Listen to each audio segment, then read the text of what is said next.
মমতা ব্যানার্জির বিরুদ্ধে সবচাইতে বিস্ফোরক তথ্যগুলো বাম আইনজীবীদের কাছে পৌঁছে দিয়ে এসেছিলেন যে ব্যক্তি, তার নাম কুণাল ঘোষ। উনি মমতা ব্যানার্জির ওয়েলউইশার, সাপ্লায়ার। আজকের দিনে দাঁড়িয়ে যখন ভারতবর্ষের সামনে সব থেকে বিগেস্ট থ্রেট হলো ভারতবর্ষের ধর্মনিরপেক্ষতার স্পিরিট বজায় থাকবে কি থাকবে না। এরা কি চায়? এরা চায় বাইনারি তৈরি করতে, হিন্দু মুসলিম, ওয়াকআপ। বড় বড় লেকচার দিচ্ছেন উনি। আজকে উনি যে কথা বলেছেন, পশ্চিমবাংলার শ্রমজীবী মানুষকে ছোট করে, হেয় করে, হাঁসঝাড়ু ব্রিগেড, এদের লজ্জায় সত্যি ক্ষমা চাওয়া উচিত। নমস্কার, আপনারা দেখছেন দ্য ইন্ডিপেন্ডেন্ট বেঙ্গল। আমি শিবম। সদ্য শেষ হয়েছে বক্তৃতা, একদম ব্রিগেডের সামনে যেখানে বসে আছি সেইখানে কিছুক্ষণ আগেও ছিল জনমানুষের একটা ভিড়। এখন আমার সঙ্গে আছেন দুই আইনজীবী যারা আদালতে লড়ছেন, আবার ব্রিগেডের মাঠে এসেও লড়াইয়ের কথা জানান দিচ্ছেন। সব্যসাচী চ্যাটার্জি, ফেরদৌস শামীম। প্রথমে সব্যসাচীদা, আপনাকে বলছি, আদালতের লড়াই, মাঠের লড়াই, আপনি নিজে প্রার্থী হয়েছিলেন, বিভিন্ন সময় মাঠে ঘাটে ঘোরেন, লড়াইগুলোকে আলাদা বুঝতে পারেন? লড়াই তো আলাদা নয়, লড়াই সবটা মিলিয়েই। আমাদের যারা বামপন্থী রাজনীতি করি, আমাদের স্পষ্ট লড়াইয়ের দিশা আছে। সেই দিশা হচ্ছে সমাজের যে বর্তমান সময়টা, বর্তমান সমাজ ব্যবস্থাটা, এটা বদল করতে হবে। আর এটা বদল করার পথে আমাদের ব্রিগেডেও আসতে হয়, রাস্তার লড়াইও করতে হয়। আর আমরা যারা ঘটনাচক্রে এবং সুযোগ সুবিধা যাই থাকুক না কেন, আমার জন্ম, বেড়ে ওঠা ইত্যাদির ক্ষেত্রে কিছুটা সুযোগ সুবিধা পাওয়ার জন্য আমি একজন আইনজীবী, এবং সেই আইনজীবী হিসেবে আমি কালো কোট পরে আদালতের মধ্যেও গরিব মানুষের কথাগুলো বলবার যে সুযোগটা পাই, এর ফলে এর মধ্যে কোনো আলাদা কিছু পাই না। আসল লক্ষ্য তো গোটা দেশের শ্রমজীবী মানুষের মুক্তি, গোটা পৃথিবীর শ্রমজীবী মানুষের মুক্তির জন্য যে লড়াই, সমাজতন্ত্র প্রতিষ্ঠার জন্য লড়াই, দিন বদলের জন্য লড়াই, না আলাদা কিছু নয়, কোনোটাই আলাদা করা যায় না। এই ছবিটা দেখলে মুখ্যমন্ত্রী ফের একবার বলবেন সিপিএম এর চক্রান্তে চাকরি গেছে? দেখুন, তিনি বলতে পারেন, আসলে তো চক্রান্তটা তিনি করেছিলেন। তিনি যদি চক্রান্ত না করতেন এবং একেবারে নিয়োগের প্রথম পর্ব থেকে 31 লক্ষ ছেলে মেয়ে তারা ফর্ম ফিল আপ করলো, গ্রুপ সি, গ্রুপ ডি, নবম দশম, একাদশ দ্বাদশ মিলে 31 লক্ষ ছেলে মেয়ের মধ্যে 22 লক্ষ ছেলে মেয়ে পরীক্ষায় তারা অ্যাপিয়ার করলো। মানে এই সংখ্যক মানুষের সঙ্গে বঞ্চনা করা, বঞ্চিত করে তাদের মধ্য থেকে শুধুমাত্র ওদেরকে যারা পয়সা দেবে তাদেরকে চাকরি দেওয়া, তাহলে সমাজের যে এই বৃহৎ অংশের মানুষের সঙ্গে বঞ্চনার যে ইতিহাস লেখা হলো, এই ইতিহাসটা তো উন্মোচিত হওয়া প্রয়োজন ছিল।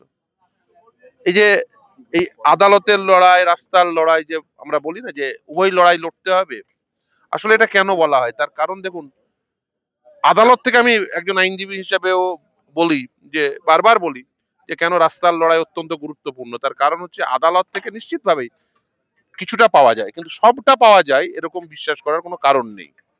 ফলে সেই সঙ্গে আদালতের লড়াইয়ের সঙ্গে সঙ্গে রাস্তার লড়াইটাকেও জারি রাখতে হবে, এবং রাস্তায় রাস্তা দেখায় এই মূল মন্ত্র নিয়ে আমরা যারা মনে করি যে এই যে সামাজিক যে ব্যবস্থাপনা, সেই সামাজিক ব্যবস্থাপনার পরিবর্তনের জন্য এই লড়াইটা অত্যন্ত গুরুত্বপূর্ণ। ফলে এই আদালতের লড়াই এবং রাস্তার লড়াই উভয় লড়াইকে মিলিয়ে দিতে হবে, এবং লক্ষ্য যেহেতু একই, এই ওই লক্ষ্যে পৌঁছানোর জন্য, এই সমাজ পরিবর্তনের লক্ষ্যে পৌঁছানোর জন্য এই উভয় লড়াইটা নিরন্তর করে যেতে হবে, এবং সেই সেই মন্ত্র নিয়েই আগিয়ে যাওয়া।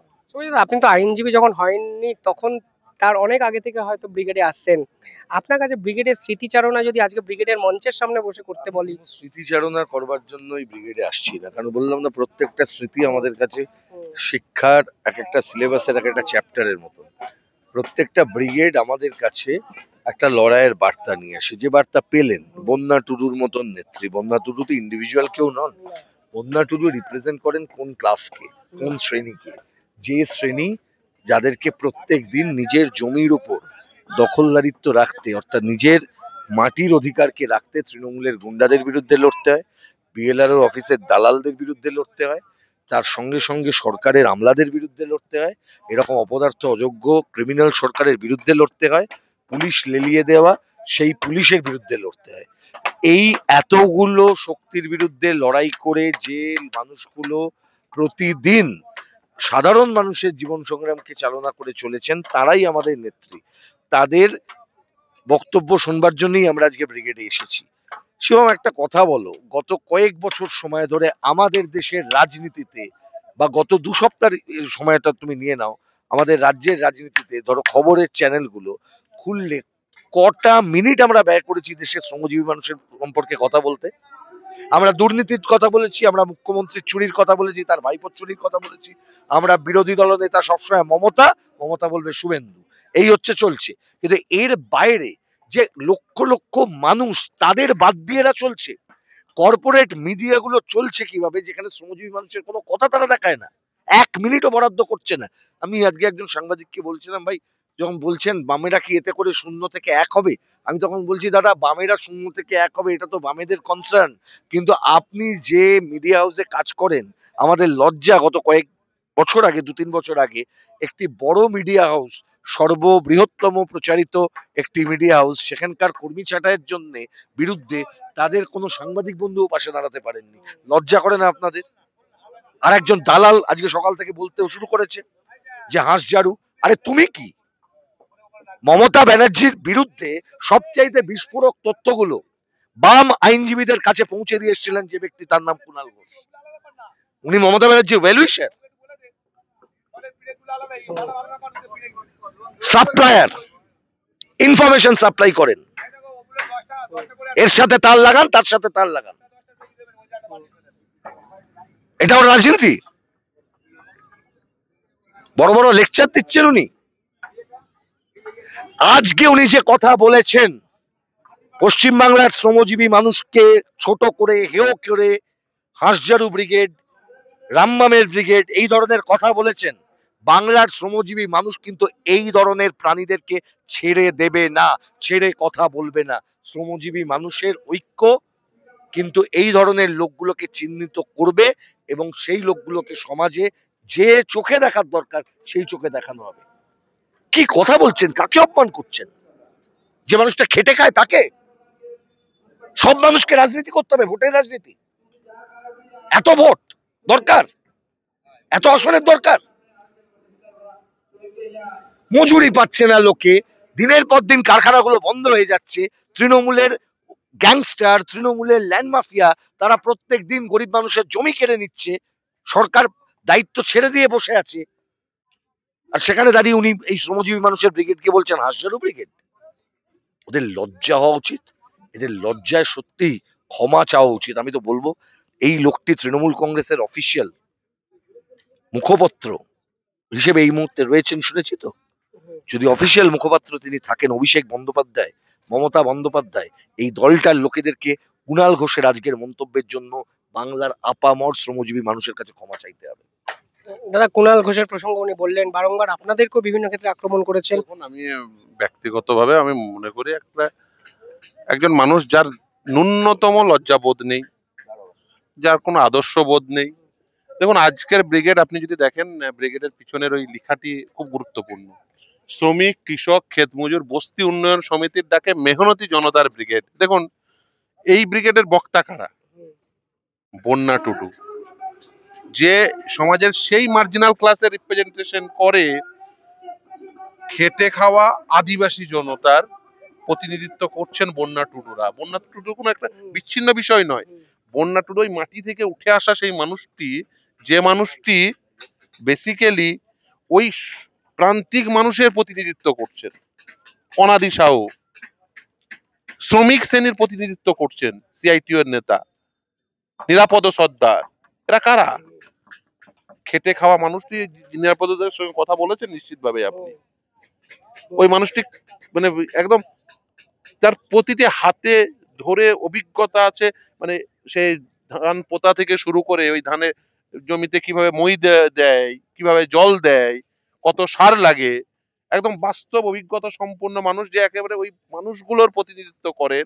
ওই মানুষের দৈনন্দিন রুটি রুজির যে লড়াই, সেই লড়াইটা জানেন।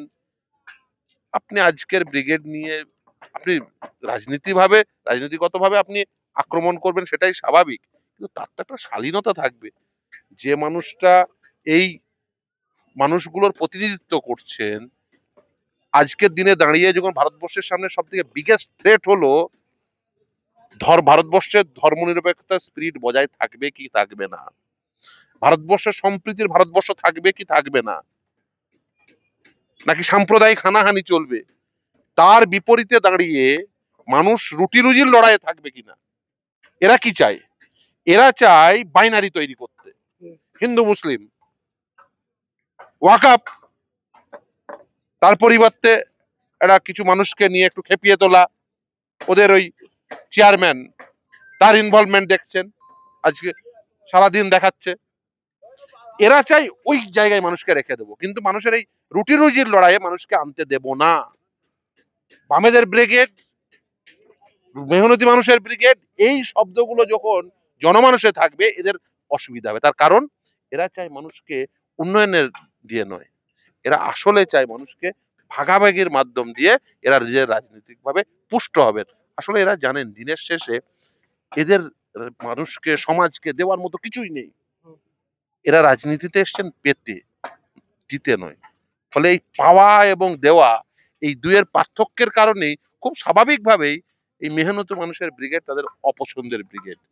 তার কারণ তারা চায় না মানুষ শ্রমের ভিত্তিতে এক হোক, তারা চায় মানুষ তাদের ধর্মীয় পরিচয়ের ভিত্তিতে মানুষ বিচ্ছিন্ন হোক।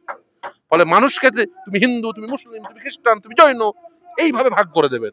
মানুষ, তোমরা প্রত্যেকে যে শ্রমিক শ্রেণীর মানুষ, তোমাদের একটাই পরিচয়, তোমরা শ্রমের মূল্য পাবে কি পাবে না। সেই শ্রমের মূল্য পাবে কি পাবে না, সেই প্রশ্নে মানুষ যখন সমবেত হবে, এটা কুণাল ঘোষেদের অপছন্দ, এটা মমতা বন্দ্যোপাধ্যায়দের অপছন্দ, এটা অভিষেক বন্দ্যোপাধ্যায়দের অপছন্দ। এদের এগুলো অপছন্দের জায়গা। তার কারণ এরা মানুষের একসঙ্গে থাকা এটা অপছন্দ করছেন। এরা চাইছেন মানুষের মধ্যে বিভেদ তৈরি হোক। সেই বিভেদের রাজনীতি যারা করেন তারা খুব স্বাভাবিকভাবেই মেহনতি মানুষের ব্রিগেডকে অপছন্দ করবেন, এবং এই অপছন্দতা থেকেই তারা এই ধরনের অশালীন আক্রমণ করবেন। এর মধ্যে আমি নতুন কিছু দেখি না। আমি মনে করি এটা ওদের রাজনৈতিক পরিচয়কে আরো মানুষের সামনে উদ্ভাসিত করছে।